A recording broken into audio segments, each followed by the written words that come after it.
Good morning, everyone. Good morning, Rabbi. We are learning Mishna Kiddushin, Parak Beis, Chapter 2, Mishtes Mishnah 9. Today's day of learning is sponsored in memory of Louis Steinberg, Pesach Yehuda ben Chaim, father of Barry Steinberg, dedicated by Barry Steinberg. Neshama Shavan Aliyah. Amen. Thank you. Okay. To now, the Mishnah is going to talk about making Kiddushin, or do an act of Kiddushin on a woman using something that it's forbidden to have benefit from. So, for instance, says the Mishnah, Hamakadosh ba'arla. If a person makes Kiddushin with arla is that it's forbidden to eat or have any other benefit from fruit that grows on a tree during the first 3 years after it is planted. Such fruit is known as arla. It's forbidden to eat, forbidden to have benefit from. So he took arla fruit, and that's what he used for Kiddushin. Or b'kiliya kerem, or with a mixture of the vineyard, which means that it's forbidden to plant grain next to a grapevine.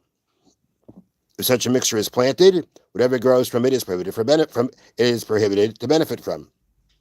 That's the second case. So he took whatever grew from this mixture, and that's what he gave her for Kiddushin. Bashar and Iskal, this is a bit of a unique kind of case. Bashar and Iskal, a which literally translate means an ox that was stoned. Now, what that means is like this: if a court determines that an ox killed a person, the ox must be stoned to death. That's the halacha. Once it is condemned, meaning once the Beis Din condemns it to death, it is forbidden to have benefit from. So even if the owner slaughters the ox before the court has a chance to stone it, the meat is forbidden. So you've got this ox.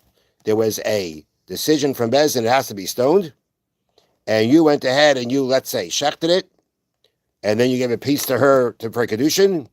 Doesn't work. That's the case. That's what he did. But again, this is meat that is forbidden to have benefit from. Or be'egla rufa, or with the decapitated calf. Now that's referring to the following.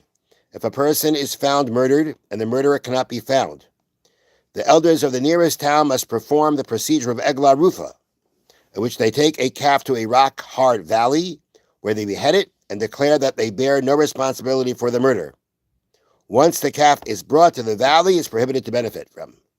So what's happening is that, again, this calf was brought to the valley to do the ritual of egla rufa, and at that point of time, somebody takes that calf, runs off with it, or shechts it, and gives some of the meat to a woman to make Kiddushin from. So again, the halacha is that since this calf has become forbidden to have benefit from, that's the issue here. Now I'm going to assume that the case over here is that a person, I guess maybe even, I'm just going to assume this because, he's going to be making Kiddushin on this. So what's he thinking? How do you get hold of it? How do you get hold of the Egla Rufa? Like, what connection does it have to him? So I'm assuming that it means that, he gave an Egla, for this ritual, told it to be done. And then before they actually do it, he takes it and he shechts it. They bring it down to the valley. He's there. He takes it and he shechts it. And he gives a piece to her for Kiddushin, just to try to create what kind of case we're talking about. Next, B'tzipari Mitzayra, which means the birds of a person who has stricken with saras. A Mitzayra is a person who has saras, which is a type of skin disease that makes one tamei, impure. When the disease heals, he must undergo a purification procedure. As part of this procedure, a person, he or a she, who has saras, brings 2 birds. One is slaughtered and the other is set free. The slaughtered bird is prohibited from benefit. Okay, now these are birds that the person who had saras brings. It's his birds. But, once it's slaughtered, once the one that's supposed to be slaughtered is slaughtered, it's forbidden to have benefit from. And what did he do? He took it and made Kiddushin with it. That's what he did. Ubesar Nazir, or let's say the hair of a Nazir. A Nazir is someone who accepts a vow of Naziris, which prohibits him to drink wine or consume any part of a grape, become tummy from a corpse, and cut his hair. When the term of his vow is over, he undergoes a process in which he shaves all his hair. The hair is forbidden for benefit. And what did he do? He gave it for Kiddushin. Kind of a interesting thing to use, but that's what he used. Upetach Hamar, or Petach Hamar, which means a firstborn male donkey. Now, one who owns a male donkey that is the firstborn of its mother must redeem it by giving a sheep or goat to a Kohen. If he does not want to redeem the donkey, it must be beheaded, and its corpse is permitted for benefit. And he took some of the corpse, gave it to Kiddushin. Ubasa b'chalav. Okay, this one is we're talking about there's something that was a mixture of milk and meat that were cooked together. It's forbidden to eat or have any other benefit from a mixture of milk and meat that was cooked together. Right? That's ubasa b'chalav. If it's cooked now again, b'deraisa, the prohibition according to Torah law, the prohibition of meat and milk is when they're cooked together. And when they are cooked together, not only can you not eat, may you not eat it, you may not have benefit from it. And that's what he used to make Kiddushin. Okay? If you want to be a little bit whatever, he made a cheeseburger, and that's what he gave to her for Kiddushin. Next, v'chulin shenishchatu b'azara. Chulin means a unconsecrated animal, meaning it wasn't consecrated for a carbon, that was slaughtered in the azara, in the courtyard of the Beis Hamikdash, which means that you took a regular animal, it wasn't hektish, it wasn't sanctified to be a carbon, brought it into the courtyard of the Beis Hamikdash and slaughtered it there. You're not allowed to do that. When you do that, the animal becomes forbidden to have benefit from. And that's what he used to make Kiddushin on her. Says the Mishnah, Eina Mekudeshes, not a good Kiddushin. Why? Because if something is forbidden to have, if you're not allowed to have benefit from something, it has no value. Okay? I can't do anything with it. No one can do anything with it. No one's allowed to have any benefit from these things that we just said. And therefore, if you can't have benefit from it, it has no value. If, let's say, you couldn't just eat it, but it had some kind, you could have benefit from it, You can't eat it, but you can feed it to an animal. It would have value. But all these things have no value at all because no one can benefit from them. And therefore, since they have no value, you're not giving her anything for Kiddushin.